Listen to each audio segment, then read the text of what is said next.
¿Qué tal? Muy buenas noches, bienvenidos a Minuto 1 en la pantalla de C5N, la realidad ampliada. Hoy más que nunca, lo que otros no te cuentan, lo que otros no te muestran. Aquí, cada día, te mostramos más la realidad. Le moleste a quien le moleste, le duela a quien le duela, pero la realidad para que vos estés bien informado y clarificando información.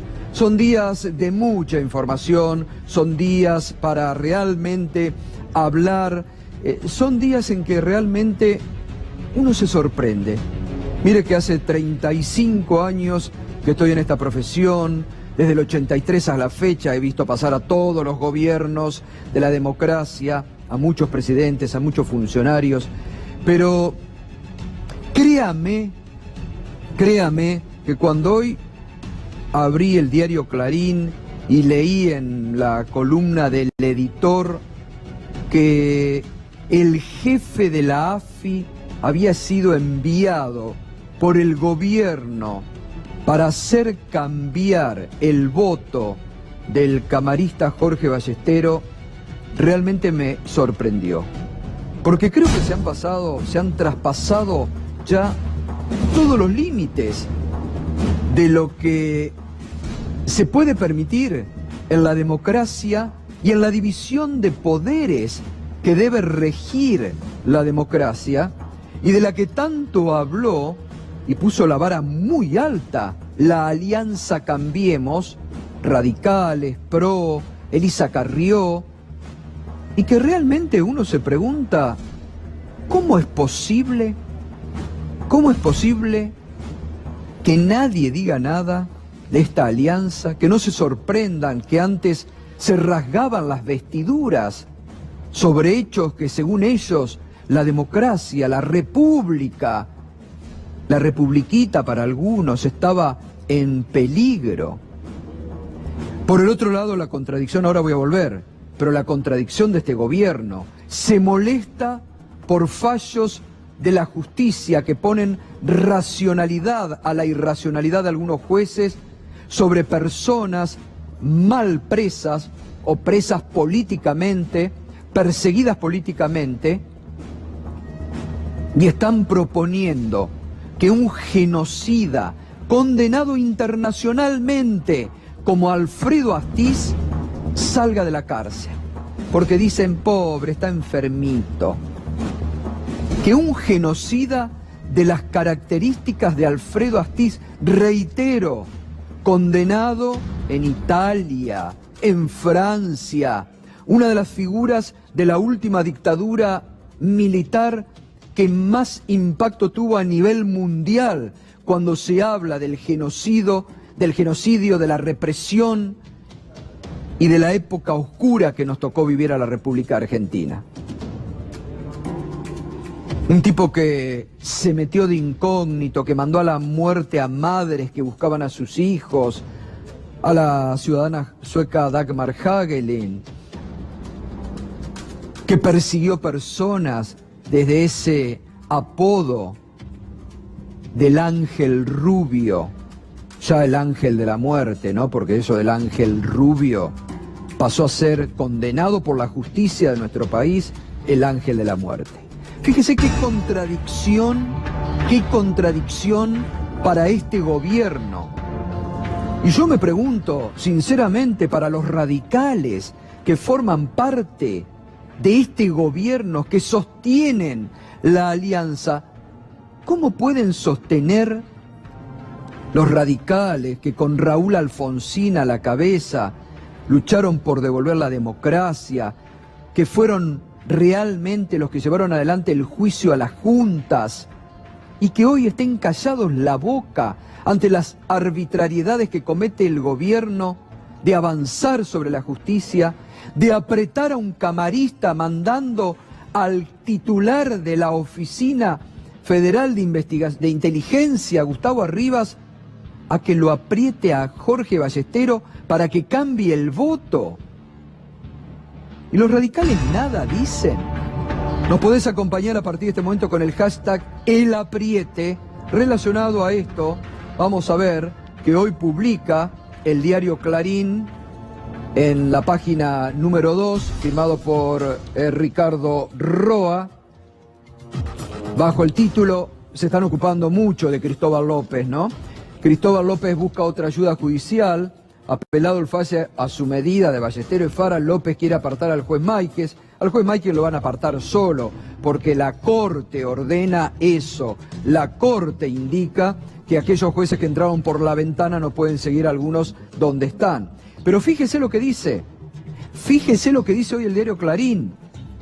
El gobierno sabía de la maniobra, ninguna maniobra, un fallo con todas las letras muy bien fundamentado de Eduardo Fara y de Jorge Ballesteros. Que no les guste es otra cosa, pero un fallo muy bien fundamentado. Dice, el gobierno sabía de la maniobra, trató de abortarla con una visita de arribas de la AFI a Ballesteros.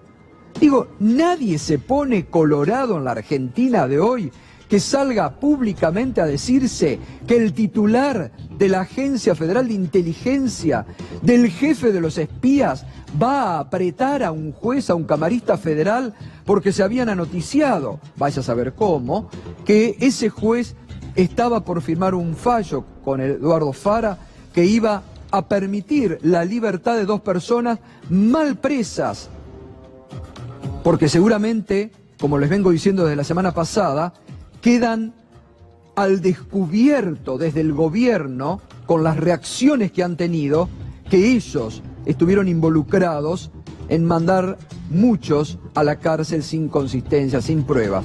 Y después un fallo que tilda al juez Ercolini de haber cometido arbitrariedad. Se sorprenden los jueces por ese fallo de Ercolini que cambia de un día para el otro todo lo que venía haciendo sobre esta causa. Ahora, esto realmente es una vergüenza institucional. Es grave institucionalmente que el gobierno mande al titular de la AFI a apretar a un camarista federal. Hoy hubo muchas repercusiones realmente. Salieron desde la Asociación de Magistrados, lo que reúne a jueces federales, a poner su voz, a marcar límite, a decir que realmente es grave esto. El doctor Julio Mayer es un profesor emérito, usted sabe, un destacadísimo jurista de nuestro país. El doctor Jorge Rizzo, con el que vamos a hablar después. Ahora, ¿dónde están los fiscales y las fiscales de la República que frente a un hecho de esta gravedad, reitero, que el gobierno mande al titular de la AFI a apretar a un juez, a un camarista, nadie diga nada? Esto es para una investigación judicial en serio, es para una denuncia judicial en serio. Es la intromisión más cabal del gobierno en un poder, en otro poder como es en la justicia. Es la demostración más cabal. Y que lo digan aparte, sorprende realmente que lo cuenten de esta forma. Vamos a ver de nuevo, por favor, para que vean, no es ningún invento nuestro, está publicado hoy en la página 2, en la columna de opinión, ¿no? Denunciado.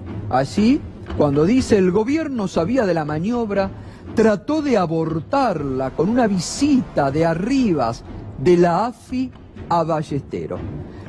Gabriel Morini, ¿y esto cómo repercute en tribunales frente a un poder que debe ser independiente, que les manden y que se publique? Porque si el jefe de la AFI va a apretar a un camarista para que cambie un fallo, uno supone que también el jefe de la AFI puede ir a hablar con jueces para acomodar fallos que salgan a lo que quiere el gobierno o pretende el gobierno, ¿no? No hace más que reafirmar que la Secretaría de Inteligencia continúa con sus lazos absolutamente incólumes con respecto a la justicia federal y a Comodoro Pi principalmente. Ahora, obviamente esto genera repercusiones en torno a la presión a la que están sometidos muchos de los jueces federales, que dicen que ahora es menos visible, pero que existe y es mucho más fuerte la presión por fallos a favor o fallos en contra que quieren de alguna manera direccionar o que pretende direccionar el gobierno. Arribas había sido mencionado muchas veces como uno de los integrantes o interlocutores que el gobierno tenía, y hay muchos más. Te puedo dar una lista bien larga. Seguro. De lo que se menciona. Ahora, ¿sabés lo que me sorprende? Gabriel, porque uno dice, ante semejante noticia que se publica, que realmente es, reitero, de una gravedad institucional inusitada, digo, por lo menos, a alguien que salga a desmentirlo, a decirle no, nadie ha salido a desmentir del gobierno, es decir, es cierta la noticia. Por lo pronto, nadie ha salido a desmentir que alguien que no tiene ningún tipo de relación funcional con jueces federales tenga o haya mantenido reuniones con alguno de ellos, siendo que la Cámara Federal, en todo caso, también tenía que revisar, y en esa sala tenía que revisar el tema de su investigación con respecto al tema Lavallato. Claro. Recordemos, esa instancia ya pasó, pero si estos llamados, si estas visitas se repitieron también en la causa que finalmente termina desestimando la Cámara de Casación, ¿cómo es posible confiar que no haya ocurrido así? La presión es muy fuerte. Por eso digo, ¿no? Así como sale publicado hoy que el gobierno lo manda arriba para que lo apriete a Ballesteros, para que cambie su voto, y también podría haber ido para arreglar.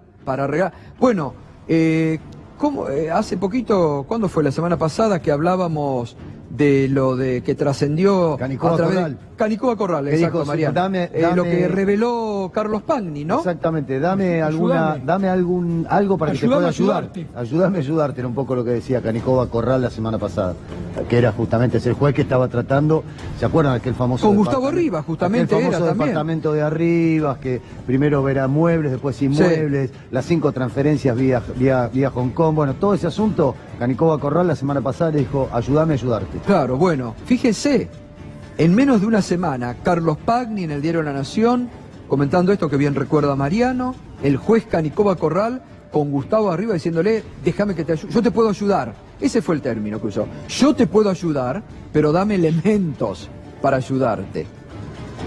Y ahora lo que se revela, el envío por parte del gobierno, del titular de la AFI, a apretar a Jorge Ballesteros. La verdad, hay que felicitar públicamente y hay que esto hacerlo trascender, porque realmente hay que tener, todo juez debe tener que tener, algunos se ve que no, para no dejarse apretar, para no dejarse asustar por la presencia del jefe de los espías y haber fallado con la convicción y ajustado a derecho, como lo hizo el juez Ballesteros y Eduardo Fara.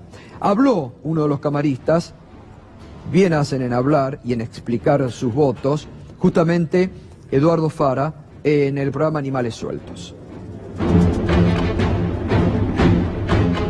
Creo que el presidente fue mal informado, no creo que haya tenido tiempo de leer la resolución y creo que quienes le acercaron su opinión y no le acercaron realmente lo que el fallo dice. Yo creo que tiene derecho a dar su opinión, tendría que medirse un poco porque es el presidente de la nación, pero tiene derecho a opinar, solo que debería quizás informarse un poco mejor. Hace poquito hubo un incidente, digamos, similar con el caso Chocobar, donde los jueces de la Cámara del Crimen confirmaron, creo yo, que jurídicamente en forma correcta el procesamiento de esta persona y en definitiva todo quedará a instancias de lo que se decide en un juicio oral. Y es un poquito lo que esperamos que acá ocurra. Acá se confirmó el procesamiento.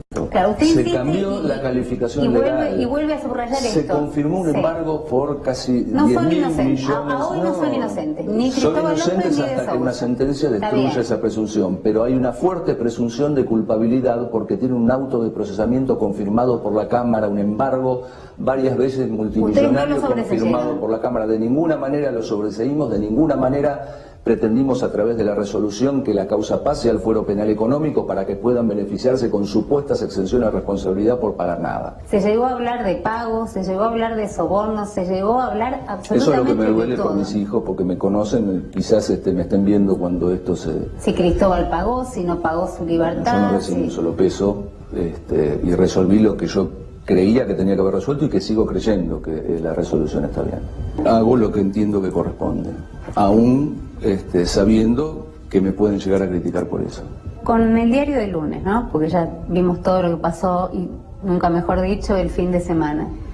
Vuelve a recibir esta causa y tiene que votar. Afirmaría exactamente lo mismo. Bien, allí estaba el camarista Eduardo Fara explicando muy bien y no dejándose amedrentar, porque incluso, como lo comentamos ayer, ha surgido por parte del gobierno, a través de sus voceros y en los medios amigos, una cosa detestable, absolutamente repudiable, que han salido a escrachar a el juez Fara y al doctor Jorge Ballestero. Incluso en las últimas horas trascendió que algún integrante del gobierno habría dicho: se van a tener que cuidar y van a tener que probar hasta los trajes que se compran. Fíjese el apriete que esto significa. Reitero, cuando el gobierno de Cambiemos puso la vara tan alta de que venían a respetar la independencia judicial, al Poder Judicial, el presidente, cuando la Asamblea Legislativa del 10 de diciembre del 2015 dijo: no quiero jueces amigos, no quiero justicia adicta, y ahora salen a apretar de la forma que salen a apretar y a descalificar fallos que no le gustan al gobierno. Se ha perdido realmente el respeto a la división de poderes y estamos en una situación institucional sumamente grave en la Argentina de hoy.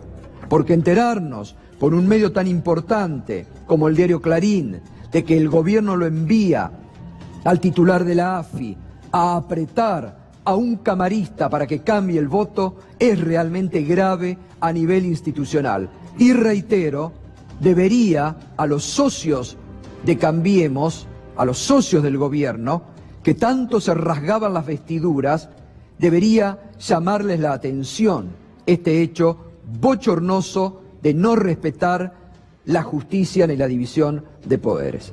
Hoy hablamos esta mañana con el doctor Julio Mayer, que es realmente un prestigioso jurista de nuestro país, sobre este hecho.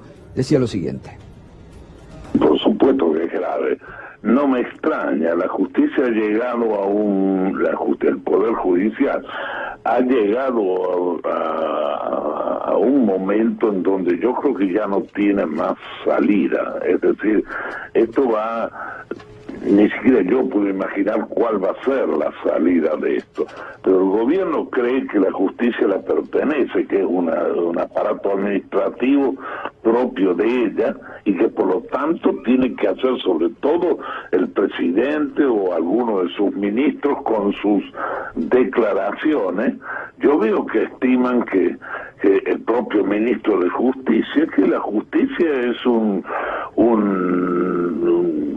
parte del aparato administrativo de ellos y que no puede sino estar a sus órdenes. Bueno, la opinión del doctor Mayer, reiteramos, hoy hablábamos también con el secretario, ¿no?, de la Asociación de Magistrados Federales, de los jueces que preside el hijo, que también salieron ya por segunda vez a marcar lo inoportuno de las opiniones del presidente sobre fallos judiciales que al gobierno no le gustan o que no van con el deseo que ellos estarían estimando, ¿no?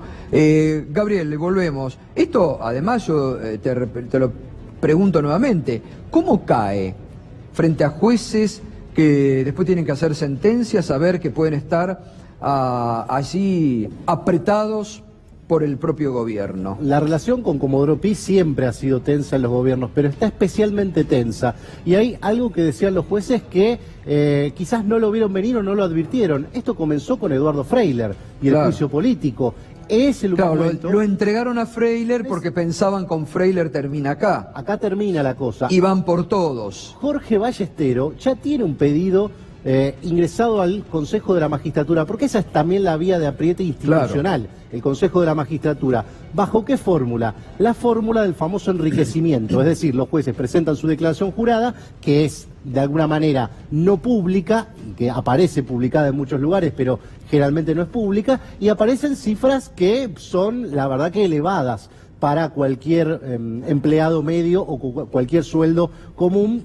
que también paga ganancias, ¿no? Entonces, a partir de esa situación, se empiezan a generar los expedientes que se van construyendo con respecto a determinados jueces. ¿Por qué algunos sí y otros no? Esa es la pregunta. Hay muchos jueces apuntados en el Consejo de la Magistratura y habrá que ver qué pasa, por qué se va dando privilegio a determinados jueces. Recordemos, hasta hace no muy poco, Daniel Rafecas se enfrentaba a un posible juicio político.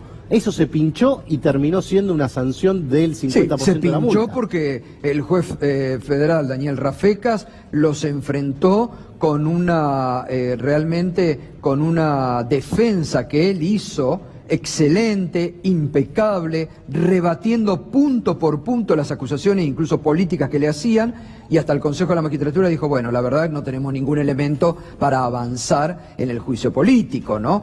Que lo han utilizado justamente como otro arma de apriete para disciplinar jueces, para sacar sentencias como que gusta el gobierno, ¿no? Te agrego un dato, Fara no habla nunca. Nunca es nunca. Ni siquiera cuando un periodista muy conocido llamó a escracharlos a los 3 jueces de la Sala 1 de la Cámara Federal. Bueno, no hay que olvidarse de eso, ¿eh? No hay que olvidarse que hay periodistas que antes se rasgaban las vestiduras, que hablaban de atropello de la República, que los mandaron a escrachar públicamente a sus hijos. No hay que olvidarse de esas cosas en la Argentina de hoy. Y eso, en el caso de Ballesteros, ocurrió en aquel momento. Y eso motivó que se tuviera que mudar de su casa. Tato, vos fijate que eligen el delito de enriquecimiento ilícito, que es el único que invierte la carga de la prueba. En cualquier delito la justicia tiene que demostrar la culpabilidad del acusado. En el delito de enriquecimiento ilícito, el acusado tiene que demostrar de que no robó. Claro. Es mucho más complejo para el acusado zafar de esa imputación. Bueno, vamos a seguir con el tema de justicia y judicial porque realmente es muy preocupante. Hoy la colega Irina Hauser en página 12 realmente reveló, ¿se acuerda que venimos hablando aquí? Hay una investigación denunciada por la propia jueza federal María Romilda Servini de Cubría sobre las irregularidades a la hora de los sorteos en las causas, que siempre la bolilla caía en algunos jueces elegidos, ¿no? Casi siempre, por ejemplo, en Bonadío. Se han iniciado investigaciones de la propia justicia sobre la irregularidad en los sorteos, pero fíjese hoy lo que cuenta Irina Hauser, reitero una muy buena nota en página 12, sobre irregularidades detectadas, bajo el título Bolilla Negra para el sorteo de causas. La Comisión de Administración de la Magistratura recibió 3 informes adversos que destacan las falencias del sistema de sorteos de causas judiciales. Ayer se dio a conocer el de la SIGEN, que revela que se podía ver el bolillero y anticipar el próximo sorteo. Realmente irregular si lo hay. Dice, el sistema de sorteo de causas judiciales es vulnerable, fácil de espiar y que ofrece posibilidades de sesgar resultados y carece de controles. El mecanismo informático que se usa para asignar causas presenta falencias y, por ejemplo, se podría mirar el bolillero electrónico y anticipar el próximo sorteo. El Consejo quedó expuesto y se vio en la situación de tener que impulsar una investigación a raíz de un episodio sorprendente con el sorteo de un juzgado federal para la causa sobre la muerte de Alberto Nisman, que apenas mostró el nombre del juez Sebastián Casanello, en la pantalla comenzó a marcar error.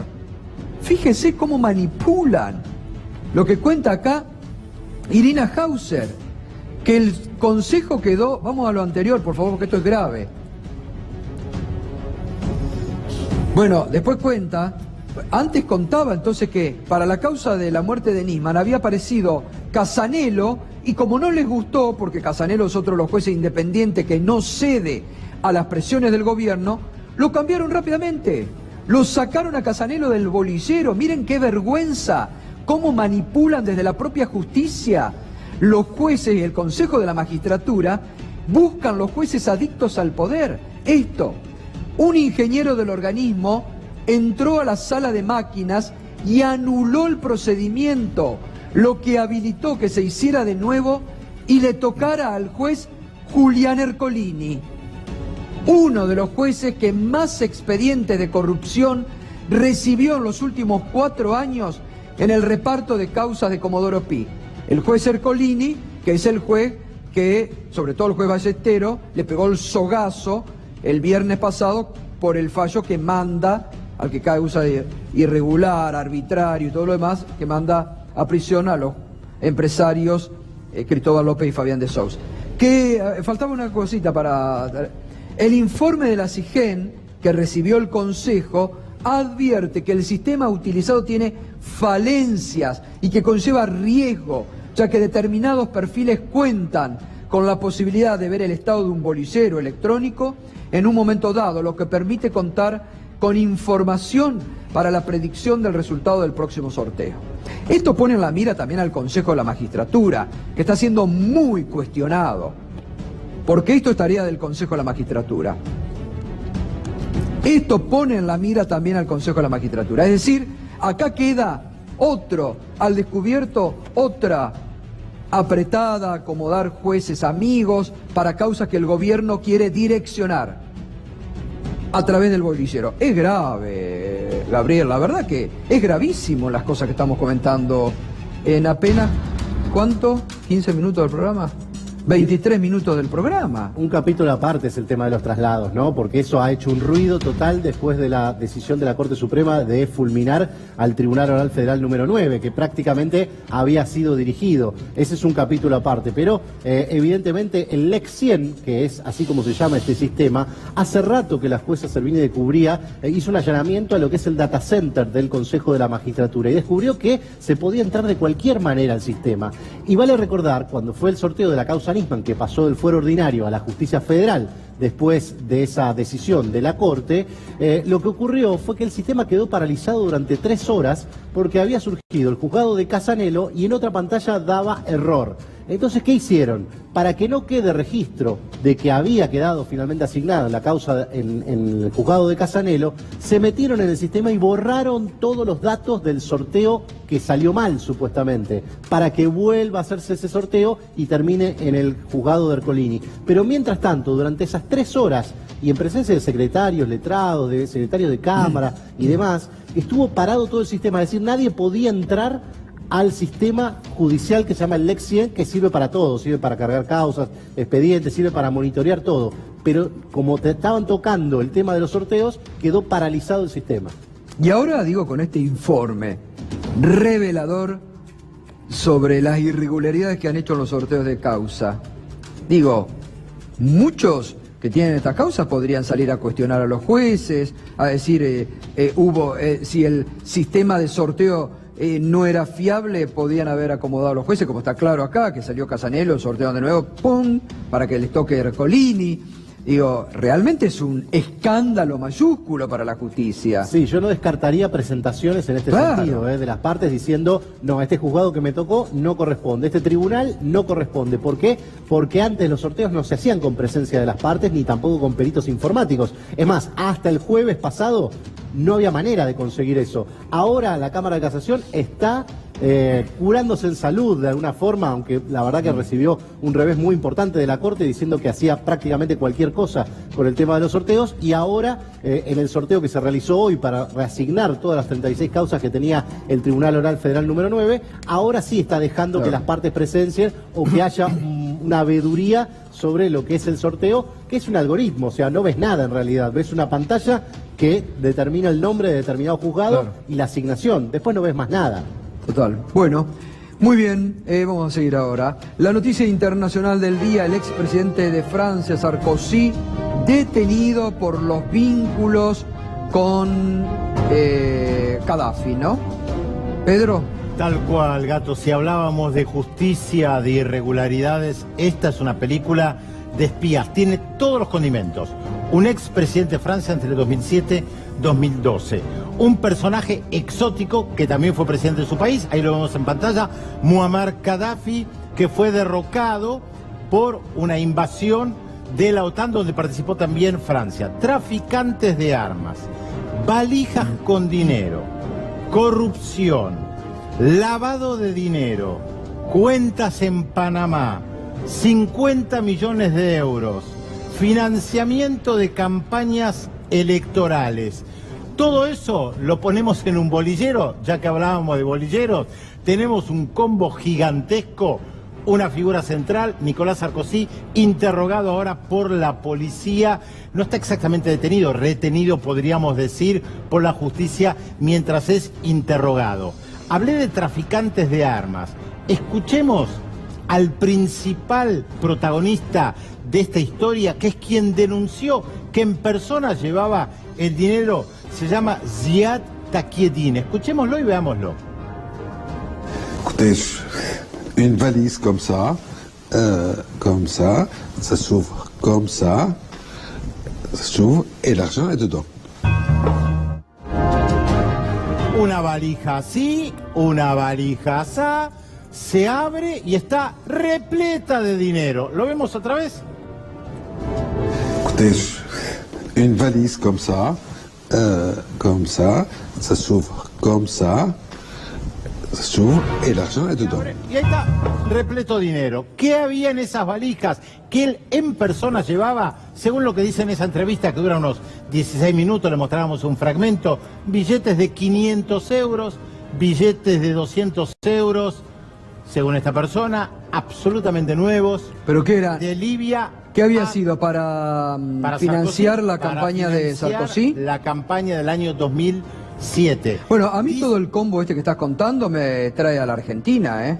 Porque en su momento también se habló de cierto tipo de relaciones muy similares que Gaddafi habría tenido con el expresidente Carlos Menem. En su momento se hablaba de 4 millones de dólares de financiamiento para la campaña. Acá Gato se está hablando de 50 millones de dólares, además entregados en mano por esta persona que es un traficante de armas. Claro, por eso Sarkozy invalida su testimonio y dice que le van a creer al traficante de armas. Traficante de armas que trabajaba para el Estado francés, que trabajó para el Estado francés mientras Sarkozy era ministro del Interior y vendía de todo, en Arabia Saudita, en Pakistán. Bueno, acá también, por eso digo, el combo es muy parecido al de la Argentina. Acá también hubo traficantes de armas, que tuvieron pasaporte argentino. Todavía el fin de semana se cumplieron 26 años del atentado a la embajada, que en algún momento te acordás que se lo relacionó con que habría tenido alguna participación justamente de este país por cierta venganza. Todavía es un expediente que los argentinos no sabemos qué pasó con el atentado a la embajada, que la Corte tiene el expediente.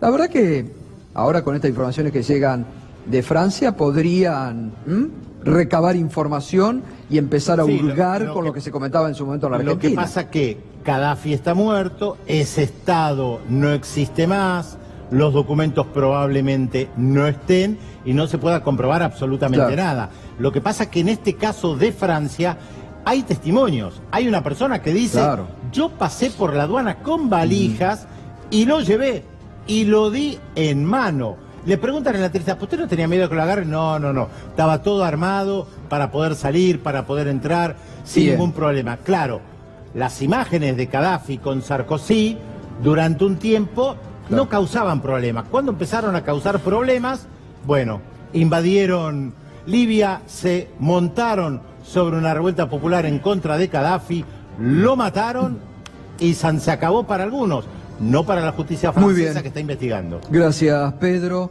Bueno, a ver, la importación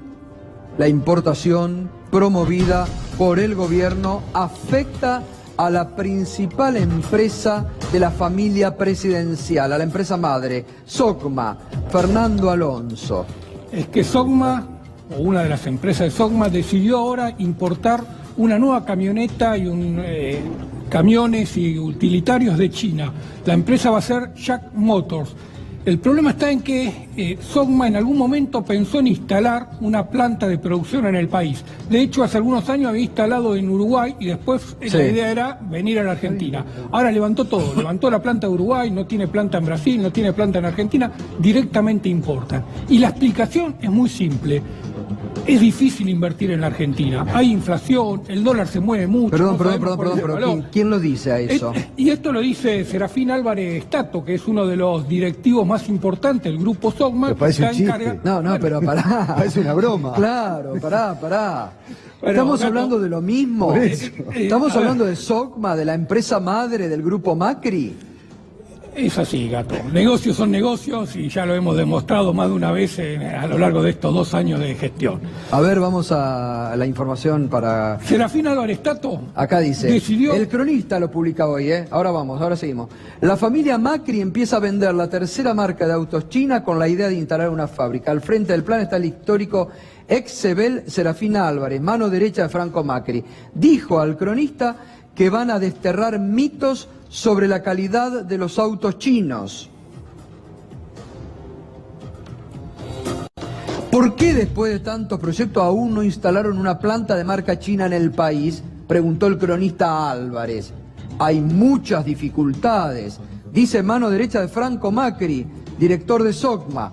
Hay muchas dificultades. La inflación es una, la tecnología es otra, y es importante la capacidad que se tenga de complementación con tu partner, que debe tener la voluntad de darte parte de la producción en Argentina por la integración que se requiera, explicó. Además, agregó que Argentina todavía tiene una estructura de costos logísticos y operacionales que la convierten en no competitiva. El país tiene que ir a una matriz de exportación distinta, ir adaptando sus políticas a tal efecto. Hoy todavía el puerto es caro, el transporte es caro, los impuestos zonales locales son muy altos. Mencionó también que el ajuste del dólar se siente en los costos y que hubo que reacomodar precios.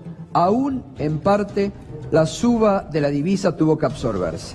Es decir, la familia presidencial y SOCMA critica la alta inflación que hay en la Argentina también. SOCMA ya importaba 2 marcas chinas. Importaba Chery, que es una que tiene mucho movimiento en el país, y unos utilitarios DFSK. Esta es la tercera marca que va a traer al país. En la industria automotriz dice, bueno, si vienen y pagan todos los impuestos, que vengan y que compitan, no hay problema. Pero todos sabemos lo que es un producto producido en China. Llega siempre con la sospecha de estar subfacturado, de tener alguna ventaja impositiva en su país de origen, por lo tanto los precios a los que se venden en el mercado externo, en este caso en nuestro país, suelen ser a precios de dumping. Tercera marca que viene al país, no lograron producir una sola unidad en Argentina. En Uruguay habían producido algunas pocas unidades, pero rápidamente levantaron la planta porque el acuerdo automotor entre Argentina y Brasil lo hacía inviable esa planta, rápidamente la levantó y así estamos. Pagan 35% de arancel, llegan, venden cualquier unidad. Bueno, muy bien, vamos a seguir. Enseguidita, lo venimos desarrollando aquí, no nos hemos olvidado del tema, la interna que se ha desatado entre la Armada, el Ministerio de Defensa, la exconducción de la Armada. Realmente es muy bochornoso, porque estamos hablando de la desaparición del submarino Ara San Juan, de los 44 muertos, poco esclarecimiento, el gobierno que ha aportado poca información y encima por documentos confidenciales que se van filtrando desde la propia Armada. Lo último fue lo que presentó el jefe de gabinete Marcos Peña, que realmente ayer lo comentábamos, que sitúa al submarino Ara San Juan en una misión de espionaje cerca al área Malvinas. Bueno, esto abrió realmente una interna y ha dejado descolocado al ministro de Defensa Oscar Aguad, a punto tal que hoy han salido a desmentir informes de la Armada que han sido ratificados por colegas, por ejemplo André Klipan de Infobae, que ha venido mostrando documentos de la propia Armada. Realmente hay un tema de una interna muy, muy caliente entre el gobierno y la Armada por la desaparición del submarino Ara San Juan. Enseguida vamos a estar comentando también ese tema y vamos a estar presentando la última información. Bien, nos acompaña esta noche el ex senador nacional y hasta hace poco integrante titular de la unidad AMIA, Mario Cimadevilla. ¿Qué tal, Mario? Buenas noches. Gracias por venir. Gracias por la invitación. ¿Y por qué fue desplazado? A ver, ustedes saben que en lo que se denomina causa de encubrimiento, donde se está investigando la responsabilidad del juez que investigó el atentado, Galeano, los los fiscales, los secretarios, el expresidente Menem, Anzorregui, jefe de la CIDE. En esa causa, en el mes de febrero, había que alegar, y donde las partes debían acusar o no a quienes estaban sometidos a proceso. En la unidad, y en esto quiero desmentir al ministro, porque el ministro ha hecho declaraciones públicas diciendo que la mayoría de los abogados de la unidad estaban por pedir la absolución de los fiscales. Esto no es cierto. La mayoría de los abogados de la unidad entendían de que había que sostener una acusación en el caso de los fiscales. Cuando se le hizo llegar el alegato al ministro, el ministro ordenó revocar el poder a quien era el abogado encargado de representar a la unidad y designar él, porque también aquí el ministro miente, cuando dice que el abogado que participó en la audiencia fue designado por Mario Cimadevilla. Esto no es así. A quien nosotros habíamos apoderado era el doctor Ventos. Garabano decide que sea el doctor Console quien sostenga el pedido de absolución de los fiscales. Este es el verdadero motivo, Gato, no hay otro, por el cual luego empiezan a salir decretos sobre pretexto de reorganización, de racionalización. Es decir, que usted mantenía una postura que Garabano quería encubrir prácticamente lo que se dice. Bueno, lo que está denunciando Carrió ahora. A ver, lo que en esto yo agradezco el apoyo de Ilita. Esto en febrero se produce el desenlace, pero durante todo el año anterior habíamos tenido problemas entre la querella y el ministro. ¿Qué problema? A ver, los abogados que estaban en la querella, la doctora Stillman, el doctor Strachman. Sí, que también fueron desplazados. Que también fueron desplazados. A través del doctor Inchausti, un hombre designado por el doctor Garabano, concurría a las audiencias de la querella diciendo que no había que preguntar, que no había que ser inquisidor. Esto motivó a mediados del año pasado, un poco antes, que la doctora Stillman renunciara, y en la renuncia ella deja claramente que se va porque no la dejan trabajar con libertad de opinión en la querella, lo que motivó que la doctora Carrió en su momento hiciera una denuncia por encubrimiento al ministro ante la Oficina Anticorrupción. Y un pedido de juicio político. Y también luego se habló, a raíz de este pedido de absolución en Solegatos, de un pedido de juicio político. Ahora, en estos términos, lo que se está tratando es algo muy serio, digamos. Claro que sí, hay 85 muertos. Y además, digo, todos sabemos, estamos pidiendo justicia para este caso.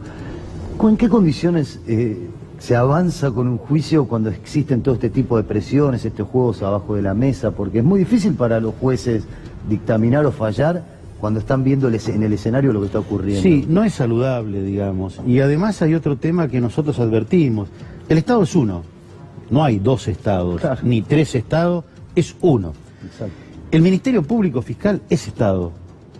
Esta querella era una querella auxiliar del Ministerio Público y el propio ministro Garabano dijo que nuestra tarea era coadyuvar con el Ministerio Público Fiscal, es decir, hacer de ayudantes. No podíamos ir a confrontar con otro dictamen. Pero además, fíjense en ustedes, el mismo Ministerio de Justicia, cuando los que estuvieron privados de su libertad ilegítimamente demandan por daños y perjuicios al Estado, ¿qué contesta en la demanda el Ministerio de Justicia? El Estado no es responsable porque los funcionarios cometieron actos ilícitos. Entonces, si en la demanda civil decimos que Galeano y los funcionarios, y se los cita como terceros interesados, porque los puede afectar la sentencia, si por un lado decimos que el Estado no es responsable por los actos ilícitos de sus funcionarios, y por otro lado vamos a la querella y pedimos la absolución, y por otro lado el Ministerio Público tiene un criterio, que también es Estado, evidentemente es una ensalada muy difícil de explicar. Mario, lo que estaría ocurriendo acá, que es muy grave, lo que está haciendo Garabano es un encubrimiento al encubrimiento directamente. Bueno, es lo que denunció la doctora Carrió ante la Oficina Anticorrupción, ¿no? Que por amiguismo se estaba tratando de encubrir al encubrimiento. Ahora, ¿qué? ¿Por proteger a lo que serían sus amigos, los exfiscales? Aparentemente hay una relación de amistad entre los exfiscales y Garabano, o entre familiares de Garabano, familiares de los fiscales y Garabano. Bien, yo no lo conozco este tema. Pero evidentemente habría Ahora, detengámonos acá, porque esto es un punto muy, muy grave realmente. Usted asume, usted venía del radicalismo como senador, con una idea de reflotar, como el gobierno dice, creer que les importaba la causa AMIA, y se encuentra con esto. Digo, ¿y usted cómo se siente? Y que lo aparten como diciéndole, no, es un obstáculo, córrase. ¿Cómo se siente? Creo que es un error del ministro haber actuado como actuó. Nosotros estamos para no generarle problemas al presidente, no para generarle problemas. Fíjense en ustedes que como consecuencia de esta actitud ya hay denuncias penales contra el ministro. Ante la Comisión Interamericana. Hay una denuncia ante la Comisión Interamericana de Derechos Humanos que he leído en los diarios que la doctora Carrió va a acompañar. Y yo me voy a presentar también ante la justicia. ¿Por qué me voy a presentar ante la justicia? Porque yo escuché a los abogados de la querella en los alegatos, donde han sembrado muchas sospechas de encubrimiento, incluso sobre quienes estábamos en la unidad AMIA. Claro, porque a usted también le puede caer. Entonces creo que a mí me corresponde, frente a todas estas sospechas, yo lo voy a hacer mañana me voy a presentar ante la justicia, voy a llevar todos los antecedentes que tenemos en la unidad, cómo hemos trabajado, por qué queríamos acusar como queríamos acusar, y bueno, si soy responsable de algo, que se me haga responsable, pero que no se alegue o se tiren imputaciones. ¿Pero usted lo va a denunciar a Garabano también en esa presentación? No, yo voy a autodenunciarme, si ustedes quieren. Voy a decir, miren... Frente a la crítica a Garabano... Esto fue lo que yo hice. Frente a la crítica de las querellas, que dicen que podríamos estar frente a un nuevo encubrimiento, bueno, investíguese cuál ha sido mi actuación al frente de la unidad. ¿Usted cree que esto es solo Garabano o que el presidente no sabe cuál es la actitud del Estado argentino con respecto a la causa AMIA en lo que va a exponer en el juicio? Yo no sé si al presidente se le ha contado toda la verdad sobre la causa AMIA. ¿Cómo? Y yo no lo sé. Yo no he hablado con el presidente. El que habla es el ministro. O sea, el ministro yo no sé si el ministro advirtió o no advirtió al presidente de la situación, porque yo se los advertí, la situación que se podía generar si nosotros no actuábamos acusando como debíamos acusar. Porque las dudas que puede generar no son para la querella, son para el tribunal. Claro. Ahora, el reemplazo del abogado que usted había designado es una persona ligada al Club Boca Juniors. Así es. ¿Qué lectura hace eso? Mire, si uno se tiene que dejar llevar, yo espero, honestamente, todo el mundo habla de operadores en la justicia, ¿no? El señor Angelici es uno de los que aparece como operador en la justicia. Yo no sé si intervino o no intervino, pero hay muchas casualidades, ¿no? Mario, discúlpeme, pero ¿cómo el presidente no va a estar enterado del juicio de encubrimiento que se está llevando adelante? Que además, en el atentado más importante de la historia. El presidente tiene que estar enterado porque elevó a Secretaría de Estado esta unidad, dijo que lo íbamos a esclarecer, pero yo no sé si el ministro del área le informa los detalles de la querella. El presidente no está en la querella. Ahora, no va a las audiencias. A uno le daría eso se lo tiene que informar el ministro, obviamente. Mario, habla bien de usted, que usted no tenga miedo, que denuncie, que cuente todo esto. Y aparte, reitero, usted tiene una trayectoria política, no nació ayer. Pero digo, el PRO, Cambiemos, se llenó mucho la boca con el tema AMIA. ¿Le importaba solamente direccionar políticamente la muerte de Nisman y no esclarecer el encubrimiento? Porque daría la impresión eso. Gato, en esta causa, así sea condenado o absuelto Galeano y los fiscales, nunca vamos a saber quién puso la bomba, ¿verdad? Porque lo que se está investigando acá es cómo investigaron el atentado. Nosotros cuando recién llegamos hicimos dos cosas. Entendíamos primero que había que incorporar tecnología a la investigación de la causa AMIA, que tiene como 500.000 hojas, que leerla lleva entre 4 y 5 años. En el ministerio dijeron que esa licitación fue la que quebró su relación con Garabano. Bueno, pero es que yo no lo licito. A ver, en la unidad nuestra no tiene posibilidad de manejar ningún tipo de recurso económico. Se hizo un convenio entre el Ministerio de la Modernización y el Ministerio de Justicia y un pliego para ellos licitar. Yo quiero que entiendan de que la unidad nuestra no maneja fondos. Es decir, hay un sistema de contratación dentro del Estado que son los departamentos administrativos, los departamentos contables de los ministerios, los que llevan adelante esto. Nosotros queríamos incorporar tecnología, reforzar las pruebas en un sentido o en otro, por un lado, y por otro lado, ustedes saben que la causa AMIA está parada. Está parada. ¿Por qué está parada? Porque nuestros jueces entienden de que si los imputados no están presentes, las investigaciones no avanzan. Y acá hay imputados iraníes. Como consecuencia de esta parálisis, pero fíjate vos, como consecuencia de esta parálisis, fue que se firma el memorándum de entendimiento con Irán. ¿Cuál fue el motivo declarado por el cual se firmaba este memorándum? Sí, precisamente mover la causa. Romper esta inercia. Claro. Bueno, el memorándum se declaró inconstitucional. Nosotros avanzamos en un proyecto. Además se consideró un delito que tiene personas detenidas ahora. Está bien, bárbaro, eso que lo resuelva la justicia. Digo era el motivo por el cual se firmó el memorando, por lo menos el que se invocó. Nosotros avanzamos en la posibilidad de un juicio en ausencia. No para la causa AMIA en particular. La causa AMIA fue el detonante de la necesidad de estudiar este tema. No hubiese sido Pérez Corradi, que se fue a Corradi, seguramente el que hubiese detonado la necesidad de un juicio en ausencia. Ahora, la verdad que hay juicio en muchos ausencia tampoco Garabano quiso que el Ejecutivo lo mandara al Congreso. ¿Qué le dijeron a usted cuando dijo, no, quiero acusar a los fiscales? Me ordenaron revocarle el poder a quien esté apoderado y nombraron a otro para que vaya a la audiencia. Usted haber preguntado por qué. Bueno, sí, ellos dicen que la mayoría de los abogados entendían que no había que acusar, y no es cierto. En todo caso, eso lo tenía que definir lo el decía tribunal. Console nada más. El resto de los abogados no decía 8 eso. años para ambos. 8 años estaban pidiendo para ambos la querella. Por eso anterior. mismo, a ver, este fue en realidad lo que motivó este cortocircuito que hizo que esta unidad hoy pasara a depender de Abruz, que era el secretario ejecutivo de Beraja, cuando Beraja fue procesado. O sea, cuando creo Beraja, que estamos haciendo bien cuando las Beraja cosas, también está sentado, cuando Beraja también está sentado en el banquillo de los acusados.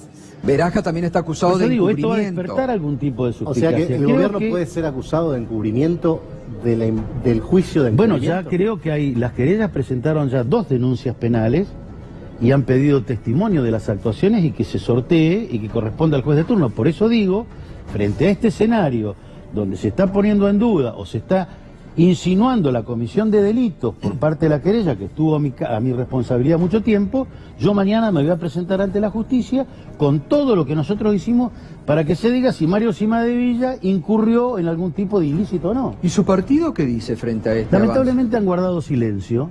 Qué llamativo, ¿no? Y es llamativo porque si hay algo que ha caracterizado la trayectoria histórica política del radicalismo es estar siempre en contra de la impunidad, en contra de los amiguismos que generan impunidad.